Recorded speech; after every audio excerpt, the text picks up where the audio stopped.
Доктор Файзел Реймон, клянусь, что готов к борьбе! А вы готовы? Да, мы готовы!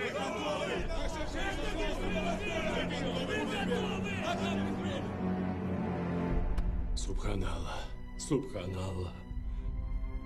Однажды Аллах попросил Ибрагима принести великую жертву своего сына. И не задав ни одного вопроса, Ибрагим безропотно принес в жертву сына. И вот пришел наш черед.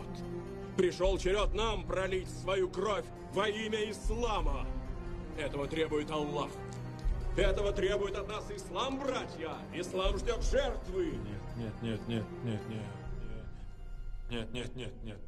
Это неправда. Это неправда. Это неправда.